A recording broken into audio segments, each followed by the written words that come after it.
Bonsoir à tous, bienvenue dans Bismart, l'émission. Programme chargé aujourd'hui encore, puisqu'on va commencer avec Arnaud Marion qui vient, comme chaque mois, me faire la revue de l'actualité des entreprises et de Bolloré à Bouygues, en passant par Casino et nos pépites des petites entreprises. Je ne vous en dis pas plus parce que ce sont vraiment des sujets inattendus qu'on vous a dénichés.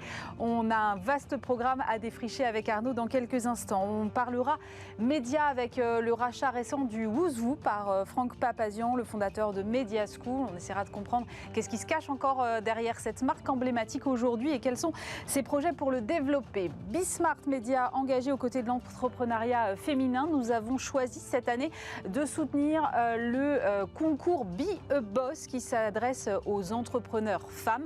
On en parlera dans quelques instants avec le fondateur et puis on terminera cette émission en compagnie de deux cofondateurs d'un nouveau modèle d'agence de communication qui a choisi de pousser l'entrepreneuriat, d'accompagner les freelances dans leur révolution du travail.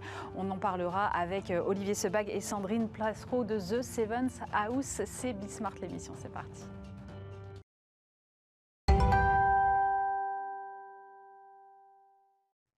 Et on commence cette émission avec notre tour d'horizon du mois des entreprises avec Arnaud Marion. Bonjour. Bonjour Aurélie. Alors Arnaud, fondateur de l'Institut des hautes études en gestion de crise. On va commencer par un dossier qu'on suit toujours beaucoup ensemble, qui est le dossier Casino. C'était justement l'Assemblée générale de Casino cette semaine. Jean-Charles Naouri est resté assez évasif sur l'avenir de son groupe. Or, il pourrait faire alliance avec le milliardaire tchèque Daniel Kretinsky, qui est actionnaire indirect de Bismart via CMI Media, et où d'ailleurs, on ne sait pas très bien, avec Intermarché et Teract. J'ai l'impression, Arnaud, que ces deux projets ne poursuivent pas les mêmes objectifs. Il y en a un qui serait plus financier, l'autre plus industriel, c'est ça ? On est exactement là-dessus. Alors, tout le monde essaye de les opposer, alors notamment parce que Teract aimerait bien se passer de Daniel Kretinsky. On a vu quand même que Intermarché est venu mettre un coin dans une brèche. Il s'est un peu invité et donc d'un côté, on a Daniel Kretinsky qui dit mais le préalable, c'est de gérer la structure financière de ce groupe puisque c'est 6 milliards de dettes. Et puis il est au capital depuis un moment déjà. Et il a 10% du capital. Il s'allie avec Marc Ladret de la Charrière, qui en a 2,6%. Donc déjà, il est actionnaire, donc il a déjà en tant que tel son mot à dire. Et en plus, il dit on est capable d'apporter 1 milliard d'euros. C'est-à-dire de l'argent frais que Jean-Charles Naouri cherche quand même depuis pas mal d'années. Il faut voir qu'aujourd'hui, Casino ne vaut plus que 700 millions en bourse. Je regardais le cours juste avant de rentrer. Et quant à la holding Rallye, elle vaut autour de 60 millions, quelque chose comme ça. C'est-à-dire qu'on est vraiment dans les valeurs à zéro. Et de l'autre côté, il y a Teract qui a un projet industriel très intéressant, mais qui cache en fait une prise de contrôle. En fait, ce qui est en discussion aujourd'hui entre le trio Zouari, Pigas, Niel, c'est ni plus ni moins la date de la prise de contrôle. Alors je pense que ça doit un peu agacer Jean-Charles Naouri. Donc on nous a dit que Daniel Kretinsky s'était invité et avait proposé et autres. Je pense que c'est pas pour déplaire à Jean-Charles Naouri parce qu'il vaut mieux avoir deux solutions qu'une avec le couteau sous la gorge. Et vous ne pensez pas qu'on pourrait les combiner, ces solutions ? Logiquement, oui, mais à partir du moment où Daniel Kretinsky et Marc Ladret de la Charrière mettraient 1 milliard, et qu'il renégocierait avec les banques dans le cadre d'une conciliation, donc sous-entendu avec des abandons massifs ou des conversions en capital, mais avec des cotes pour les créanciers non sécurisés, il aurait le contrôle de Casino, de facto. Et on voit bien que Teract, qui nous a mis en avant un projet de circuit court, un projet industriel qui a énormément de sens pour moi, on va y revenir, eux, en fait, ils veulent le contrôle. D'ailleurs, Thierry Blandinière l'avait dit dans une émission il y a 2 mois à peu près, où finalement, du projet industriel, il a vite été sur la prise de contrôle. Logiquement, c'était une prise de contrôle à 3 ans, et là, ils veulent que ce soit une prise de contrôle à 1 an, et un rôle de non-exécutif pour Jean-Charles Naouri. Ouais, justement, je voudrais qu'on revienne sur ce projet-là, l'alliance Casino Intermarché in vivo via Teract. Ça rebattrait effectivement complètement les cartes de la grande distribution française. Quels seraient, selon vous, les points forts de ce nouvel ensemble ? Alors, c'est industriellement très très fort et très cohérent. Parce que d'abord, être en circuit court, c'est bypasser et chuinter tous les intermédiaires. C'est 4 à 5 points de marge. C'est donc... 4 à 5 points de marge ? C'est colossal. Ah oui. Voilà, donc il y a déjà un enjeu EBITDA, si on peut dire, colossal. Il y a un enjeu d'écoulement également, donc de rémunération des coopérateurs, des éleveurs, des industriels de l'agroalimentaire qui est énorme. Et l'arrivée d'Intermarché, bon, on ne le sait pas, mais Intermarché, ou on le sait peu, trop peu à mon avis, c'est la première flotte de pêche en France. Ouais, c'est vrai. D'accord, c'est à peu près une vingtaine de bateaux. C'est également 56 usines agroalimentaires, très localisées, il y en a une trentaine minimum en Bretagne. Donc effectivement, c'est une grande force industrielle. Et donc, ce serait pour les produits de MDD, ce serait pour être dans le circuit court, aussi dans des produits made in France. Donc industriellement, ça a énormément de sens. Je pense que c'est le projet le plus disruptif qu'il y ait eu dans la grande distribution. Ouais. Parce que franchement, vouloir marier à un moment Carrefour à Auchan ou Auchan à Casino, c'est pas disruptif. C'est des fusions soi-disant entre égaux. On sait toujours comment ça finit. Et surtout que là, on a quand même 2 malades. Et puis, derrière tout ça, n'oublions pas que les résultats qui sont parus sur le premier trimestre sur Casino sont quand même assez intéressants. Ce qui se porte bien, c'est les enseignes de ville. Monoprix, Franprix. Ouais. Alors, Franprix, le plus gros franchisé, je vous rappelle, c'est quand même Zouari. Hein. Oui, tout ça a un lien. Ouais, tout ça a un lien. Et ce qui se porte mal, c'est les enseignes Casino. Donc, des enseignes complètement différentes, dont les géants Casino. Et d'ailleurs, Intermarché a dit mais on pourrait reprendre une centaine de magasins Casino. En fait, on va démanteler ces hypermarchés pour en faire des espèces de marchés, de places de marché avec les produits qui seraient fournis par Teract. Je voudrais qu'on se place du point de vue de l'actionnaire. Je sais que ça vous intéresse. Ces nouvelles-là, ces options-là qui sont aujourd'hui sur la table, elles vont dans le sens de l'intérêt de l'actionnaire aujourd'hui ? Certainement de l'intérêt de la société, mais vous savez que quand on est dans une situation de difficulté, l'actionnaire est en conflit d'intérêts avec l'entreprise elle-même. C'est-à-dire que privilégier l'intérêt social, c'est souvent, comment dirais-je, amoindrir et laisser de côté son propre intérêt. Il est évident que s'il regarde son propre intérêt, il a intérêt à faire un deal financier. Mais le deal financier va-t-il, comment dirais-je, changer la donne sur le plan de la rentabilité de ce groupe qui est maintenant malade, dans lequel il n'y a aucun investissement, il n'y a que du désinvestissement, puisqu'on vend les actifs au fur et à mesure. Ça va prendre du temps. Je ne dis pas que c'est impossible. On a vu que Alexandre Bompard avait quand même vraiment réussi chez Carrefour. Le problème, c'est que quand vous regardez ces discounts, c'est 20% de baisse de chiffre d'affaires. Il y a beaucoup de choses qui vont mal maintenant, quoi. À part Franprix et Monoprix, il y a beaucoup de choses qui vont mal. Même Naturalia est obligé de se repositionner et va s'éloigner du 100% en bio. Il est évident que si on regarde du point de vue de la société, l'intérêt de la société, c'est de se désendetter. Donc les 2 solutions sont bonnes. Moi, je n'ai pas bien vu pour l'instant les solutions apportées de désendettement par Teract qui n'apporteraient que 500 millions. Et donc, pour l'instant, ça ne se bat pas à armes égales. Après, les créanciers, je dirais, on est dans la nouvelle directive européenne qu'on est en train de tester avec Orpea, qui est le premier dossier de grande ampleur, dont il faudra reparler parce qu'il y a encore beaucoup de procédures, mais on les avait annoncées dès le mois de novembre et en primeur un petit peu. On voit bien que là, les créanciers ont la main, notamment les créanciers sécurisés. Et donc, comment va-t-on le mieux créer de la valeur ? Moi, j'ai tendance à dire, alors je ne suis pas trop pour le en même temps, mais alors pour le coup, en tout cas de façon séquentielle, ce serait intéressant d'abord de désendetter et ensuite de réfléchir à un projet industriel. Mais la question, c'est qui veut prendre le contrôle ? Autre sujet, on va s'intéresser au secteur automobile, puisqu'on a eu un podium très surprenant en Europe au premier trimestre, puisqu'on a en tête des voitures les plus vendues. Alors, la Tesla Model Y, 72 000 véhicules écoulés quasiment, et puis la Sandero, 60 000 véhicules vendus. C'est quand même un très grand écart en termes de positionnement, de prix, de tout, en fait. C'est Dacia, Dacia, et la Spring aussi, qui est en électrique. Alors, effectivement, que le premier quartile et le 4e quartile de l'offre automobile, hors véhicules de très grand luxe, style Bentley ou Rolls ou Ferrari, se retrouvent sur les 2 marches du podium.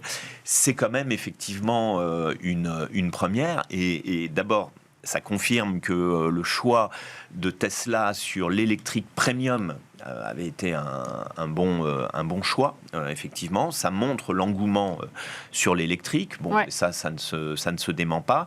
Et ça montre que c'est pas Renault qui est sur le podium, loin de là, puisque le troisième, c'est Volkswagen. C'est Dacia, c'est-à-dire quand même la filiale low cost. Et donc, c'est riche d'enseignements parce que finalement, ça nous montre qu'on a les deux opposés en termes de budget pour acheter une voiture, puisque globalement, Dacia propose avec la Spring la voiture électrique la moins chère du marché, même moins chère que les Chinois, autour de 20 000 euros, alors que sur le modèle Y de Tesla, qui est un SUV, on est effectivement beaucoup plus cher. On est à 40 000 et quelques, j'ai regardé. Maintenant, voilà. Mais pourquoi il faut être en dessous de 47 000 pour avoir le bonus écologique de 5 000 euros, mais visiblement, il semblerait qu'on veuille un peu écarter Tesla de ce bonus. Voilà, parce que j'ai cru comprendre. Qu'est-ce qu'on fait en France quand on veut agir? On fait une petite loi. Et donc, on va très certainement changer les dispositifs d'attribution des bonus écologiques en intégrant, alors c'est peut-être pas trop tôt, une clause sur le développement durable, ce qui exclurait de facto tous les véhicules qui sont faits à l'autre bout du monde. N'oublions pas que le plan anti-inflation des États-Unis, l'IRA, ne concerne que les véhicules électriques construits aux États-Unis. Donc ce serait un peu une réponse normale. Donc ce serait une réponse normale, mais d'ailleurs Emmanuel Macron a dit que c'était une réponse à l'IRA. Bon, c'est vrai qu'il faut peut-être combattre les États-Unis avec les mêmes armes qu'ils utilisent, quoi. Autre dossier, cette fois dans la construction, il y a Bouygues qui a annoncé cette semaine vouloir financer les startups. Il lance un fonds d'investissement aux côtés d'Isaïe Partners, dont c'est le métier pour financer des startups dans la construction. Arnaud, je me demandais finalement, est-ce que les grands groupes ont besoin des startups pour innover? Oh là oui. C'est ça en fait. Oui. Vous savez même, ça fait bien longtemps que Coca-Cola à Atlanta a décidé d'avoir des intra-entrepreneurs, mais qui sont complètement indépendants et qui peuvent créer, je dirais, sans aucune lourdeur d'une entreprise. Et parce que c'est très compliqué de faire de la R&D et d'être très disruptif et innovant quand on est dans un cadre avec un plan, surtout quand les sociétés sont cotées. C'est plus facile de le faire à l'extérieur et surtout de soutenir des initiatives externes avec des startups. Ce que je trouve très intéressant dans cet exemple, c'est que Bouygues n'a pas décidé de le faire en interne. C'est-à-dire, il n'a pas fait du corporate venture, comme on dit. Il a décidé de s'associer à un spécialiste, à une société de gestion. C'est celle de Jean-Charles Chamboredon, qui est un des cofondateurs, bien évidemment, bien connu dans la tech. Et il va prendre la société de référence en disant « il faut pouvoir m'aider à incuber », alors parce que ça va aller de l'amorçage jusqu'aux séries A et B, donc en gros 500 000 à 5 millions d'euros. Donc on est vraiment dans le lancement. Il y a aussi un très gros retard dans ce qu'on appelle la con-tech ou la build-tech, en fait, c'est-à-dire que autant la food-tech, la fin-tech, etc., ça s'est beaucoup développé. Dans la construction, pas trop. Les choses se sont digitalisées et il est temps, effectivement, d'innover. Carrefour a fait ça également et avait confié ça à une société de gestion qui est Daphnis. Ils ont mis 80 millions aussi, ça s'appelle Dastor, pour innover sur le retail. Et on a eu des résultats?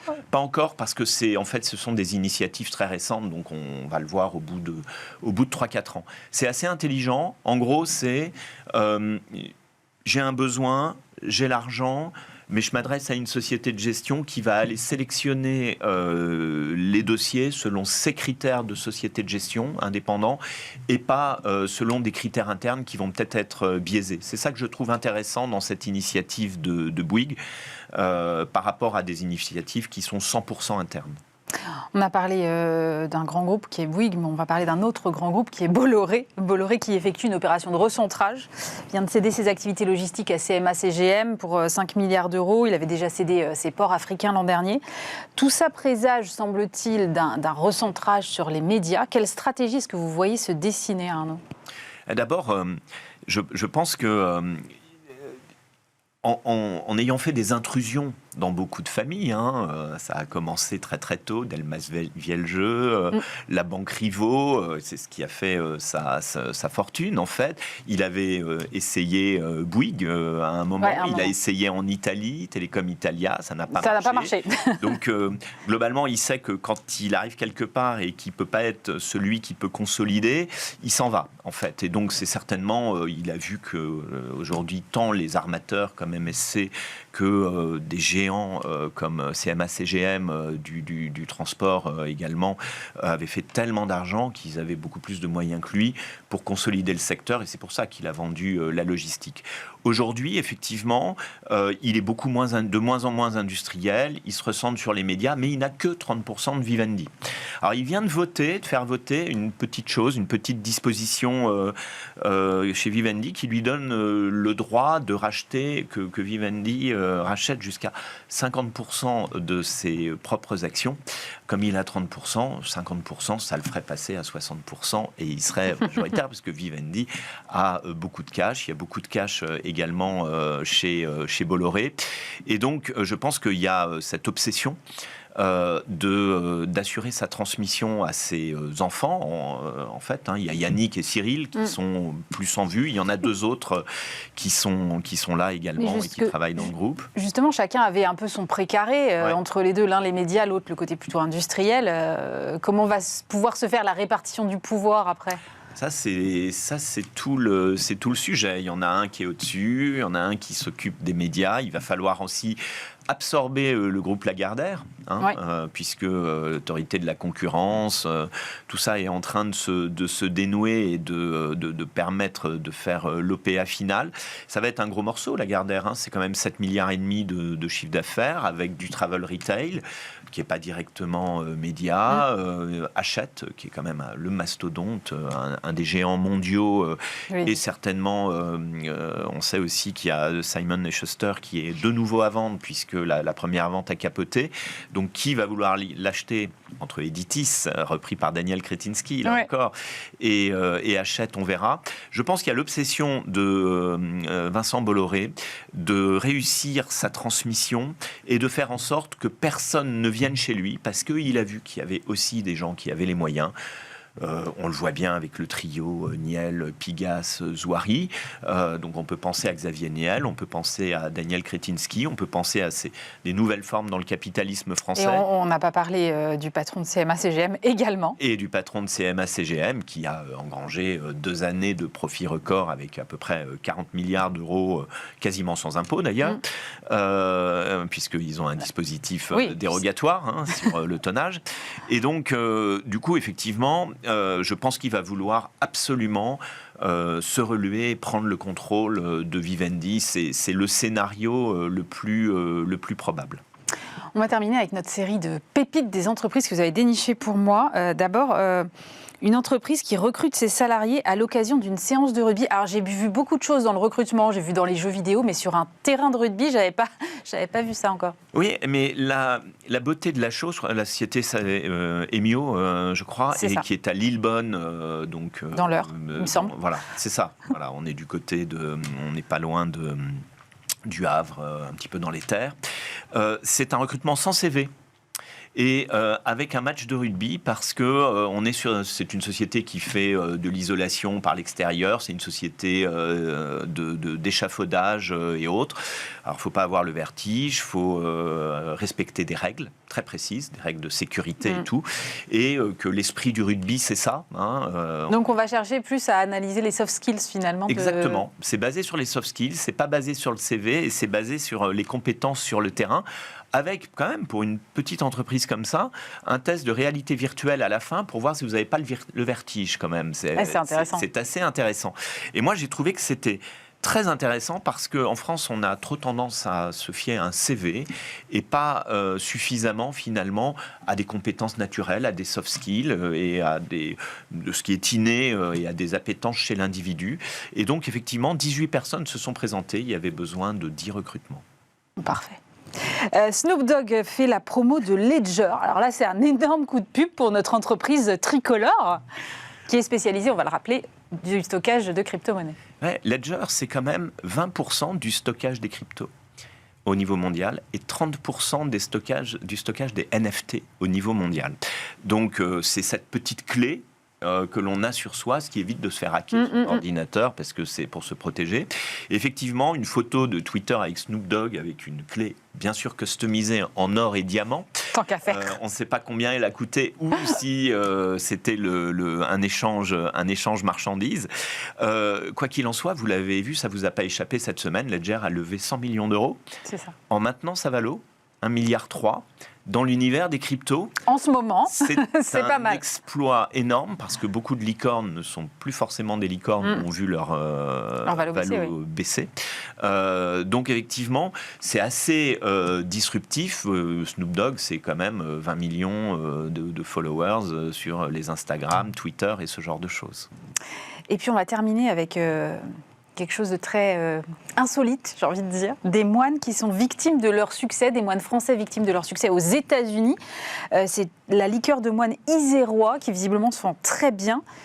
Mais c'est pas pour autant que les moines vont augmenter leur production, c'est ça ? Voilà, c'est la fameuse chartreuse, vous savez, cette bouteille un peu verte, et qui est fait effectivement dans l'Isère. Et ce qui se passe, c'est que les barmen aux États-Unis, avant le Covid, s'étaient entichés de cette liqueur qui est faite à base d'herbes, pour tout un tas de saveurs. Puis le Covid arrive, tout le monde s'attendait à ce que les ventes s'effondrent. Pas du tout, les particuliers s'y sont mis. Ah bon. Alors, ça paraît marginal. Ça paraît improbable, oui. 30 millions de chiffre d'affaires. 30 millions de chiffre d'affaires, voilà. 70 personnes, 3 moines qui s'occupent du mou, de la distillerie et autres. À 3, ça fait 10 millions chacun, voilà. C'est bien. Et c'est 1 600 000 bouteilles écoulées, dont 50% à l'export. C'est quand même juste un exploit de dingue. C'est ahurissant. Voilà, pour un alcool qui n'est quand même pas très ça reste diffusé, confidentiel, ça reste quoi. très confidentiel. Ouais. C'est pas la chose à laquelle on pense quand on veut boire un verre, en tout cas.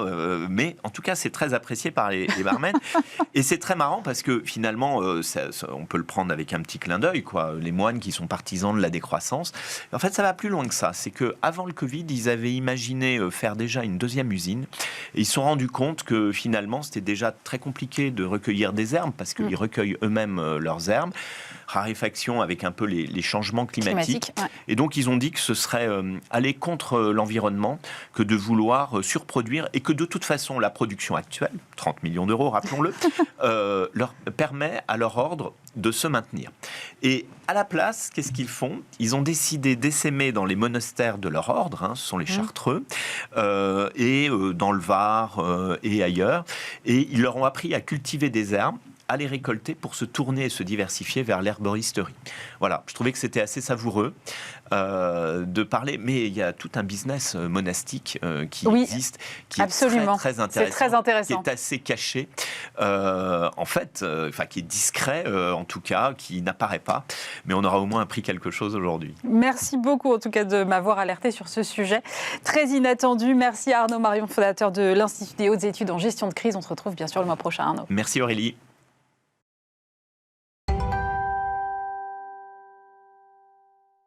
On va parler des médias maintenant, puisque j'ai la chance de recevoir Franck Papazian. Bonjour. Bonjour. Président de Media School, groupe de médias avec notamment les titres CB News et Stratégie, de nombreuses écoles aussi à côté. Et alors récemment, vous avez racheté le Woozoo. Alors moi, je ne savais même pas que ça existait encore, donc j'étais surprise. Et je me suis dit, qu'est-ce qui vous a motivé dans ce rachat ?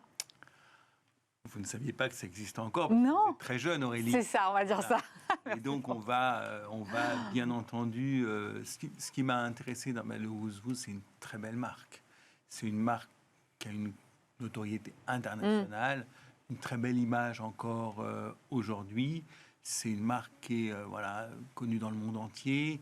Et on va travailler justement pour que les plus jeunes générations connaissent le Woozoo et sentent dans le Woozoo une vraie utilité pour leur avenir.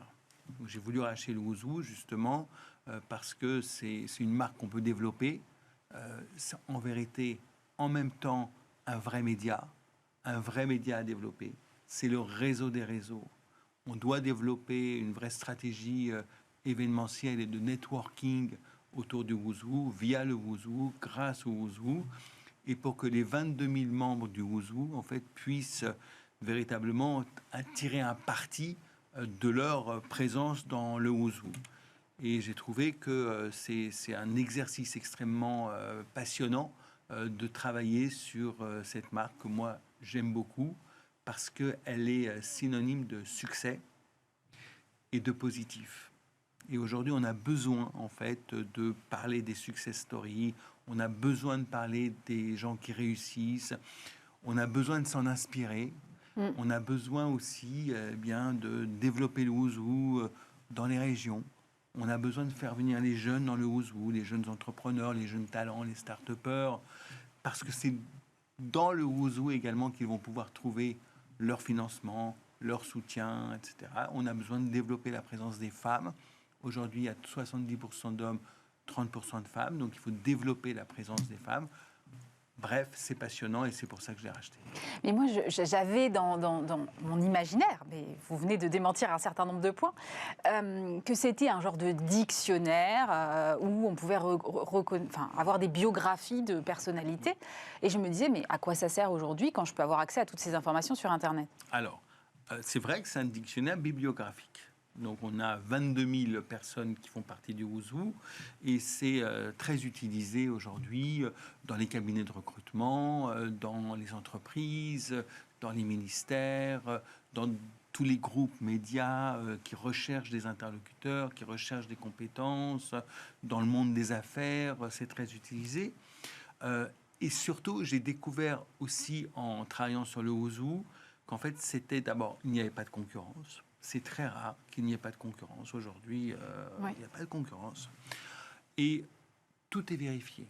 On a une équipe de biographes qui vérifie l'exactitude de toutes les données en fait, qui sont transmises par les personnes qui sont elles-mêmes sollicitées pour proposées pour rentrer dans l'Ouzou. Et donc, c'est l'exactitude des informations par des biographes dont c'est le métier depuis longtemps, qui sont au Ouzou depuis longtemps. Et donc, voilà, il n'y a pas de concurrence, il n'y a pas de référent alternatif au Ouzou. Mais comment ça fonctionne, en fait? Parce que, est-ce que, comme dans certains annuaires, il faut payer pour rentrer, ou il y a un comité de sélection, voilà. c'est ça? Il y a un comité de sourcing, il y a un comité de sélection. En gros, il y a 500 personnes qui rentrent tous les ans et 500 personnes qui sortent tous les ans. D'accord. Donc moi, j'étais très intéressé de savoir qui on faisait rentrer et qui on faisait sortir. Ce sont des données assez stratégiques. On fait rentrer les personnes qui se sont illustrées au cours des années précédentes dans le monde des arts, dans le monde des sciences, dans le monde de la politique, dans le monde des affaires, dans le monde des médias, dans le monde culturel. Et on fait sortir les personnes qui sont en inactivité depuis plusieurs années déjà et qui ne servent plus la communauté. Alors c'est toujours très délicat. J'ai regardé la lettre qu'Antoine Hébrard, qui était celui qui a développé le Ouzou depuis une quarantaine d'années et qui est décédé malheureusement après qu'on ait signé cette transaction. Antoine Hébrard me racontait en fait qu'en vérité, c'est la crédibilité du Ouzou de faire rentrer les actifs et de faire sortir les inactifs. Voilà. Ce que je comprends bien, en fait, plus qu'un annuaire, c'est une communauté en fait que vous voulez animer. Vous m'avez parlé de faire rentrer des jeunes, vous m'avez évoqué un développement région de l'événementiel. Quelle va être votre feuille de route et vos ambitions? La feuille de route, c'est que le Ouzou soit le plus utile possible pour ceux qui en font partie. Donc on va fêter cette année, au mois d'octobre, les 70 ans du Ouzou. Donc on va faire un grand événement, on va inviter les membres du Ouzou, tout ce que la France compte de célébrités, de personnalités, de membres du Ouzou. Et puis on va lancer les dîners mensuels du Ouzou. D'accord. Tous les mois, on aura un dîner pour que les membres du Ouzou puissent faire du networking, se rencontrer, faire des affaires ensemble, que les jeunes puissent trouver dans l'assemblée leurs financeurs pour que des deals soient faits grâce au Ouzou. On va lancer le Ouzou Studio, à l'exemple du studio Harcourt, qui est une référence. C'est une très jolie référence. Je tiens à le souligner, je leur rends hommage. Donc on va lancer le Ouzou Studio avec des photographies signatures de référence pour le Ouzou. On a une newsletter aujourd'hui qui est une newsletter hebdomadaire. À partir de janvier, ça sera une newsletter quotidienne du lundi au vendredi. On va lancer le prix littéraire Antoine Hébrard. Je vais en rendre un hommage à Antoine Hébrard. Donc, on va lancer le prix littéraire Antoine Hébrard. On va lancer les Wouzou d'or. On va récompenser les 12, 15, 20 personnalités de l'année, hommes, femmes, jeunes, qui se sont illustrés durant l'année. Bref, on va multiplier toutes les occasions pour réveiller le Wouzou. Antoine Hébrard m'avait dit, Franck, moi j'ai 77 ans, vous êtes un peu plus jeune que moi, réveillez-moi cette belle endormie. On va réveiller la belle endormie. Quel sera le business model? Aujourd'hui, on ne paye pas pour entrer dans le Wouzou. Non. Donc on est proposé, on est contacté. Le business model aujourd'hui, c'est que le gros livre rouge et sa déclinaison digitale sont vendus à ceux qui souhaitent l'acheter. Et donc ensuite, nous allons réunir un club de partenaires autour du Wouzou. Nous allons commercialiser un certain nombre de produits. Nous allons créer un club. Il y aura également cette notion d'adhésion qui n'existe pas aujourd'hui. Et donc, on va jouer à fond cette carte de club, de privilèges, de communauté, de networking. Parce qu'en fait, le Wouzou, c'est le réseau des réseaux. Je voudrais terminer avec un prisme un peu plus large. Franck, je disais, vous êtes à la tête d'un groupe de médias. Vous avez entre autres, je le disais, Stratégie ou CB News, qui sont des références dans leur domaine que je lis régulièrement, que j'adore.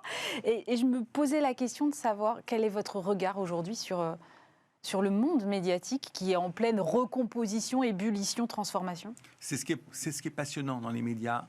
C'est que ce sont des modèles qui doivent se réinventer en permanence pour être successful. Donc aujourd'hui, on a vraiment la donnée digitale qui est une opportunité en réalité. On l'a vécu, on l'a perçu à un moment donné comme une menace, mais c'est une opportunité parce qu'elle est pourvoyeur d'audience en fait. C'est génératrice d'audience. Le digital permet aux médias d'être de plus en plus influents, de plus en plus fréquentés et de pouvoir rassembler une audience de plus en plus large. Donc effectivement, nous on a Stratégie, on a CB News, on a le Journal du Luxe également, qui est un très joli produit tout digital pour le moment. Ce sont des médias influents. Et moi je veux constituer un groupe média d'influence. Donc on a racheté le Wouzou et vous avez dû noter que nous sommes candidats au rachat de Gala également. Tout à fait. Qu'on trouve un très très beau produit, un très beau média, très puissant, très belle image, très belle notoriété. Et donc, nous faisons acte de candidature au rachat de Gala et j'espère que nous réussirons à racheter Gala. Nous réussirons à convaincre Prisma et Vivendi que nous sommes les meilleurs candidats au rachat de Gala. En tout cas, nous y mettrons toute notre énergie pour faire une offre compétitive. Merci beaucoup, Franck Papazian. Je rappelle que vous êtes le président de Media School.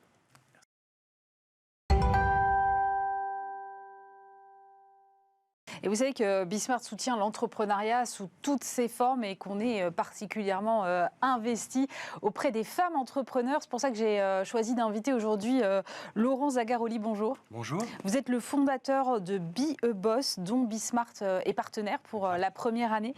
Moi, je voudrais d'abord savoir ce que c'est que Be a Boss et comment est né en fait cet événement.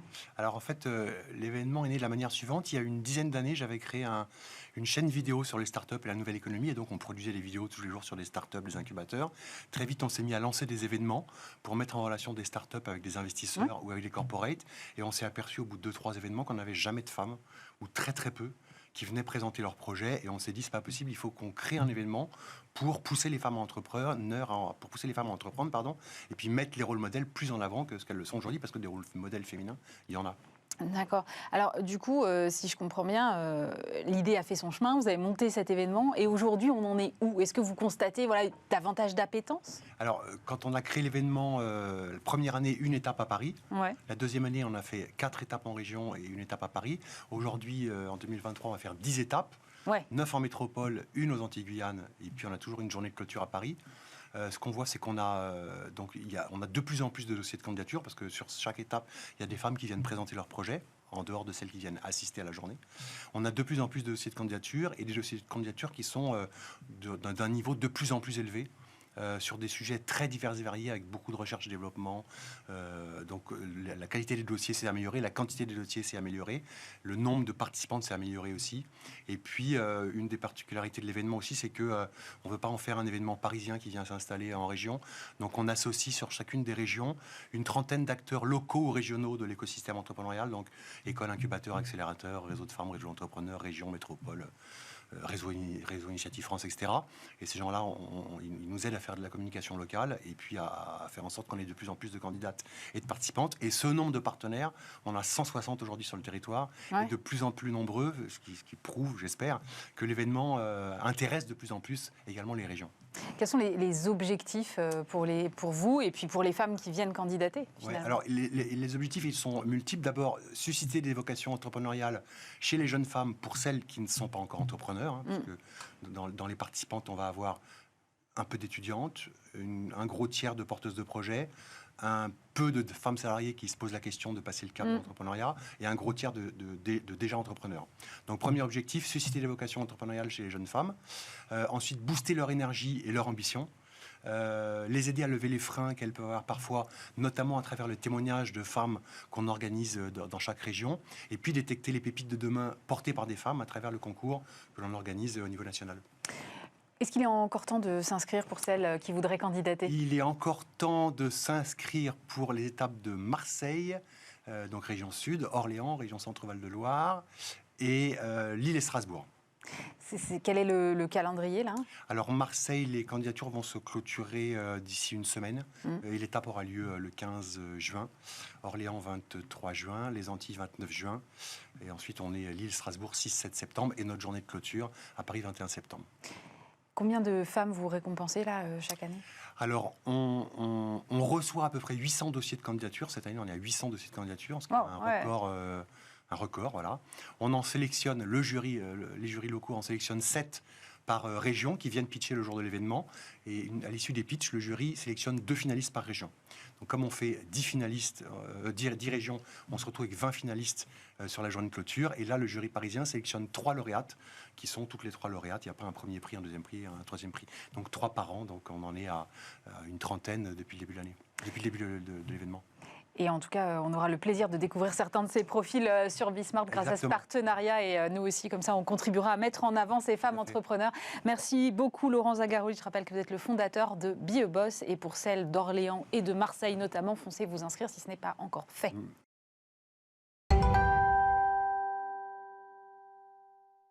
On termine cette émission en parlant de nouveaux modèles d'agences. J'ai le plaisir de recevoir sur ce plateau Sandrine Placereau et Olivier Sebac. Bonjour à tous les deux. Bonjour.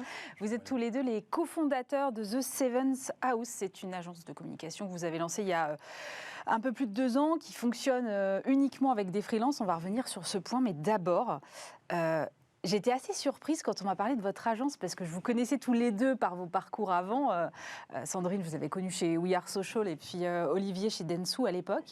Et je me disais, vous êtes passé par des mastodontes et aujourd'hui, vous décidez de vous lancer. C'est quoi la motivation, Olivier ? Écoutez, la motivation au départ, en fait, faut recontextualiser un peu le sujet. C'est-à-dire qu'on était, tout ça est parti de la période de la pandémie où on était tous un peu enfermés. Petit moment d'introspection un peu lourd pour chacun de nous. Donc là, effectivement, on a parlé de Sandrine et moi, mais on est 5 associés dans l'agence. Ouais. Et puis, en fait, c'était un moment, en fait, on s'est posé pas mal de questions sur la manière dont on opérait nos métiers. C'était un moment qui était assez difficile d'ailleurs, cette pandémie, avec la gestion du staff, tout ce qui était travail partiel et autres, beaucoup de sujets de reporting, beaucoup de lourdeur, et puis une certaine lassitude par rapport justement à tous ces sujets-là. Et donc on s'est tous retrouvés de manière concomitante un peu sur le même constat, en se disant est-ce qu'on n'a pas envie d'essayer de construire un autre modèle, en partant du constat que en fait le marché du travail était en train d'évoluer de manière assez fondamentale. Alors on a vu la Great Resignation aux États-Unis, mais c'est quelque chose effectivement qui a commencé en fait à cette période, mais dont on parlait déjà quand même pas mal. En 2017, Forbes disait que d'ici 2027, il y aurait sans doute plus de travailleurs freelance que de salariés, notamment aux États-Unis, mais c'est un mouvement qui est mondial. Et donc on s'est dit qu'il y avait un grand mouvement qui s'opérait sur le marché du travail aujourd'hui, avec évidemment des volontés exprimées par tous ces gens qui se mettent en indépendance, c'est-à-dire pouvoir organiser son temps de travail comme on veut, pouvoir bosser à distance, pouvoir finalement choisir ses missions.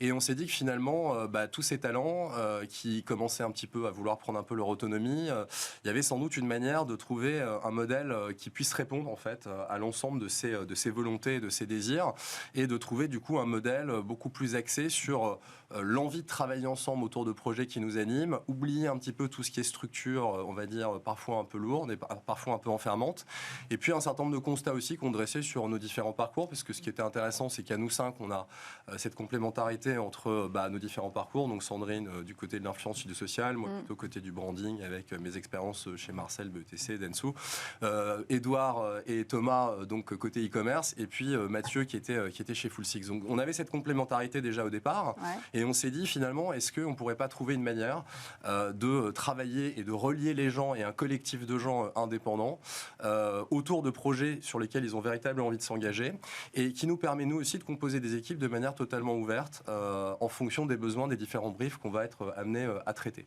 Donc ça, c'est vraiment le point de départ de l'existence de l'agence.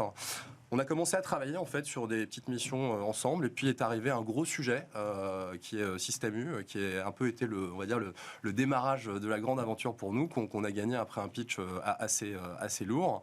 Et puis on a commencé à tester notre modèle justement autour des free, et c'est là qu'on a commencé à se poser un certain nombre de questions qu'on abordera sans doute après. Ouais, Sandrine, moi je voudrais savoir comment on constitue cette communauté de freelance, parce que c'est bien beau de se dire ok, je vais travailler que avec des free, mais comment vous les choisissez, comment vous faites votre recrutement? Alors déjà, effectivement, comme le soulignait Olivier, il y a un profond bouleversement du monde du travail. Donc c'est vrai qu'il y a énormément de free, avec cette volonté d'aménager son temps de travail, équilibre vie pro-perso. Et on a tous en tête la couverture de Society il y a quelques mois, et si on ne retournait pas au travail. Donc des free, il y en a. Maintenant, nous, notre vision, c'est vraiment de constituer un collectif pour nos clients, des meilleurs free du marché. Donc déjà, effectivement, comme le soulignait Olivier, on est 5 associés avec des parcours complémentaires. Donc c'est vrai qu'on avait tous notre noyau dur de free. Et puis, au fur et à mesure, par de la cooptation, on élargit ce modèle et ce volume de freelance avec lesquels on travaille, ou plutôt de talents, comme nous, on les appelle. Et maintenant, ce qui nous intéresse aussi, c'est que pour développer encore plus le nombre de freelance avec lesquels on travaille, et des freelances de qualité, c'est aussi de comprendre un peu les points de friction auxquels ils sont exposés. Et donc, il y a pas mal d'études qui montrent que, oui, certes, ils veulent de l'indépendance, de la liberté, etc. Mais face à ça, il y a quand même de la précarité financière.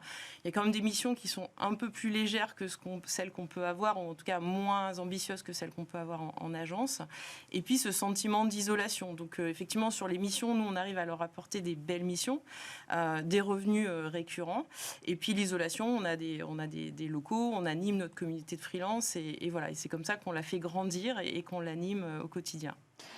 Comment est-ce que vous choisissez quel freelance va bosser sur quelle mission? Est-ce que vous avez un petit sentiment d'appétence par rapport au sujet, par rapport aux clients?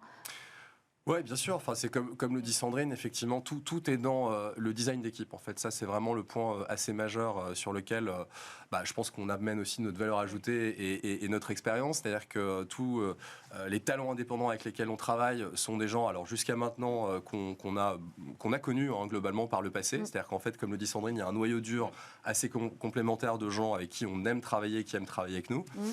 Et puis, à partir de ce noyau dur, comme le dit Sandrine, le système de cooptation, en fait, est vraiment celui qui assure aujourd'hui la meilleure qualité derrière dans le design d'équipe, parce qu'une personne qui a bossé avec je sais pas, un partenaire complémentaire sur un sujet donné, on va dire sur lequel ça s'est bien passé, va nous recommander telle ou telle personne qu'on va rencontrer, avec lequel on va se tester aussi sur des sujets qui sont en cours, pas nécessairement sur des appels d'offres, mais sur des sujets en cours, ou sur des sujets qu'on développe aussi nous en interne, parce qu'au-delà de l'activité côté client, enfin, si j'ose dire, d'agence, on a aussi la volonté d'aller développer, nous, des projets d'innovation.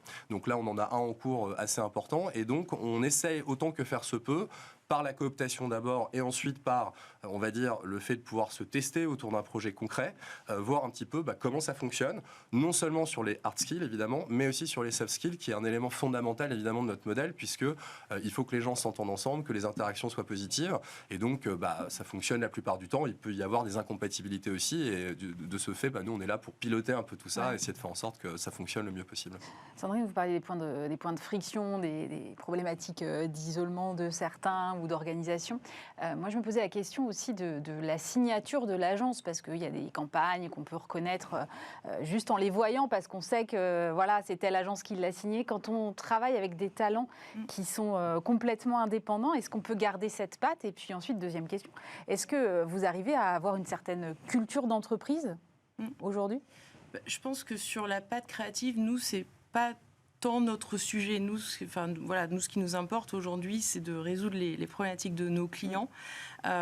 Et cette problématique, elle peut passer par des gens divers et variés. Et effectivement, c'est notre modèle, c'est d'aller choisir, effectivement, d'avoir un pool de vivier, un vivier, de talents, de gens talentueux, on va dire, mais aussi d'aller identifier des expertises et des appétences. Voilà, effectivement, quand on est sur un sujet, on va dire automobile, autant travailler avec des gens qui sont passionnés d'automobile. C'est très bien d'avoir une expertise, on va dire hard skill dans le métier, mais autant aller chercher des gens par rapport à leur passion point.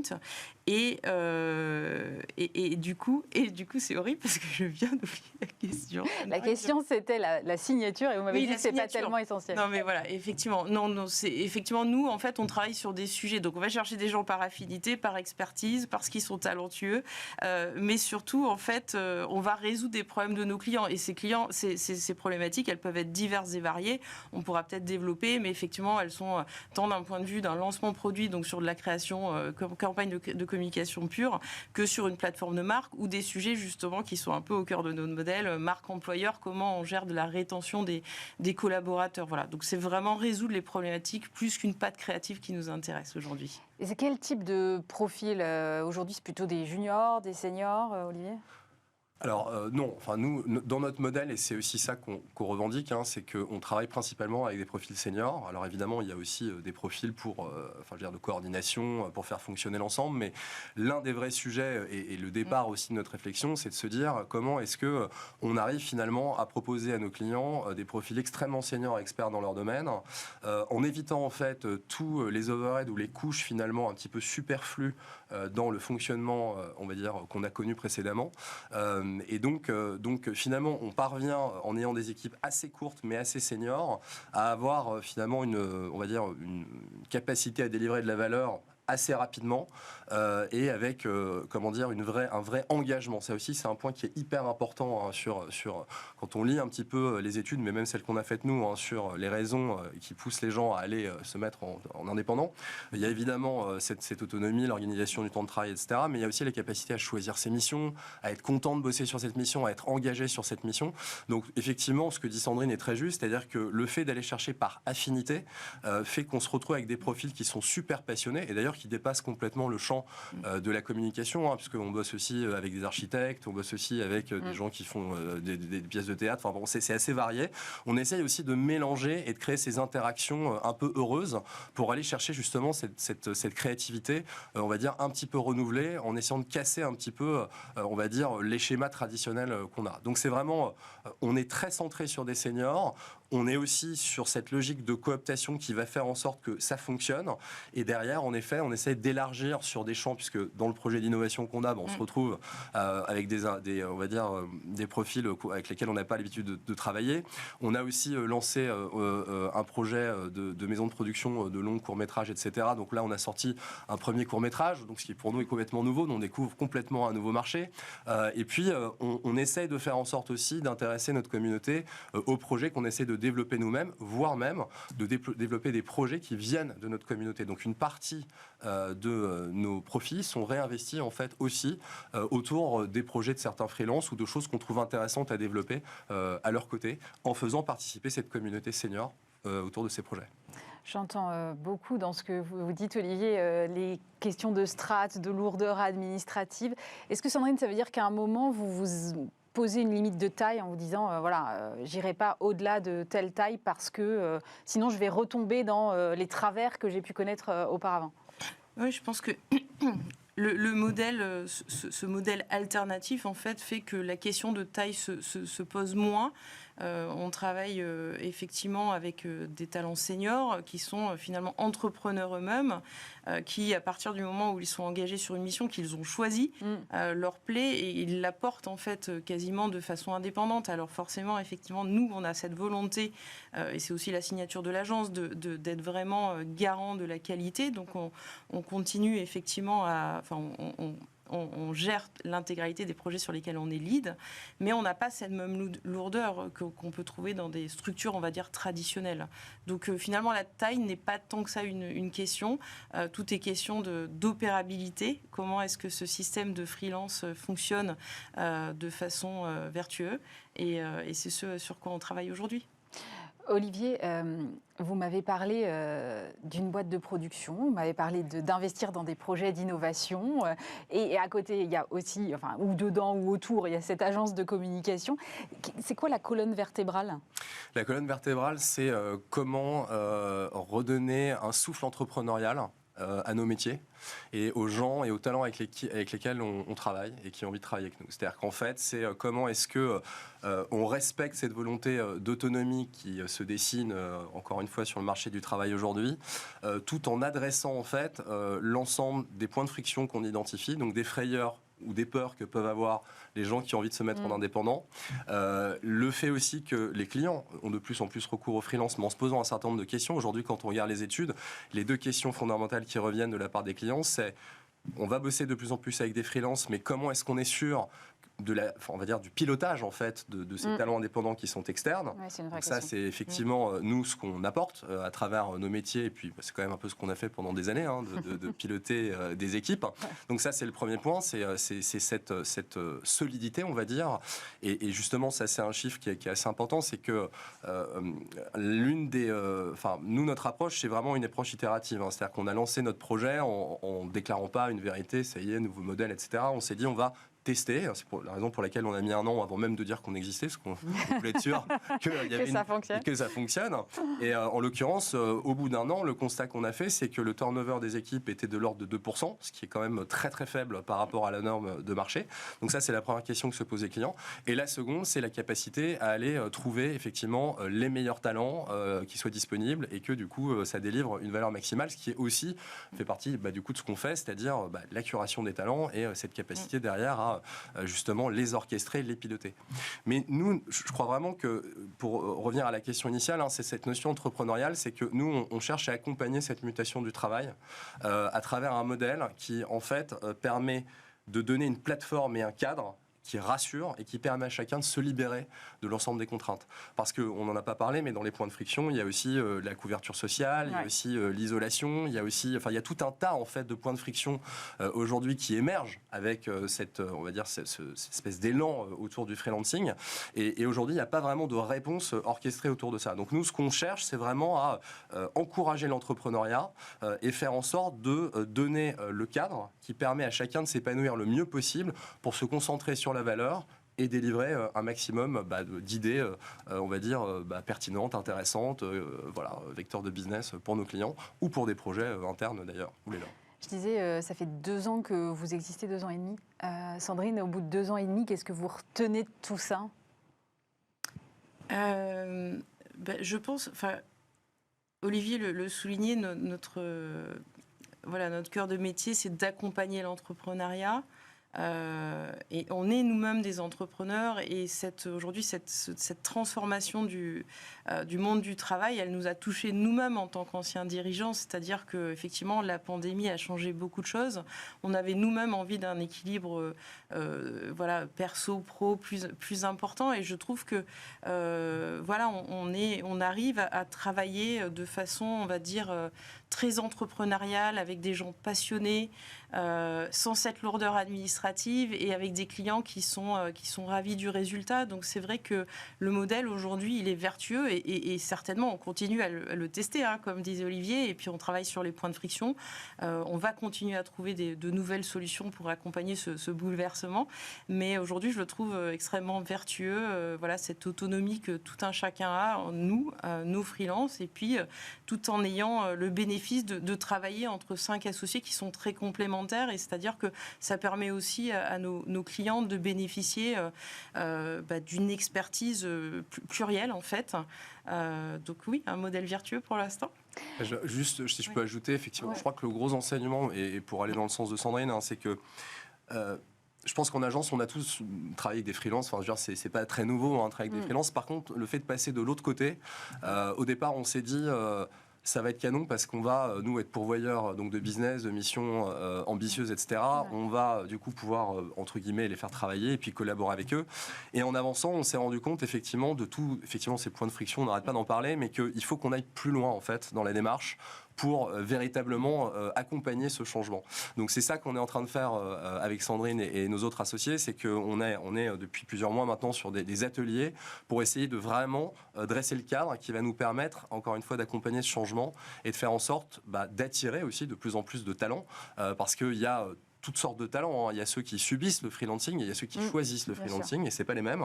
Ça veut pas dire qu'on travaille pas avec ceux qui le subissent, parce qu'il y a des gens très talentueux qui le subissent, mais voilà, en gros, le gros enseignement, c'est ça, c'est que il y a vraiment une lame de fond qu'il faut être capable d'accompagner et qui est un vrai sujet pour nous de design de services, de produits, de réflexion autour de cette nouvelle réalité pour la rendre la plus performante possible. Je pense que j'ai bien compris le modèle. En revanche, il y a un truc que je ne m'explique pas bien et vous allez m'éclairer parce que j'aime beaucoup les mots et je fais très attention à la sémantique et au choix des mots. The Seventh House.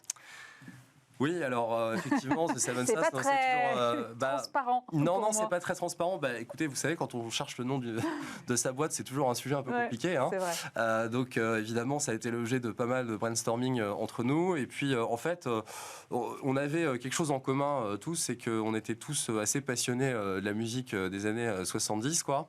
Et il y a une comédie musicale qui s'appelle R, que je pense tout le monde gens connaissent. Et effectivement, un soir, en écoutant Aquarius, qui est la chanson introductive du film, et qui dit When the moon is in the seventh house.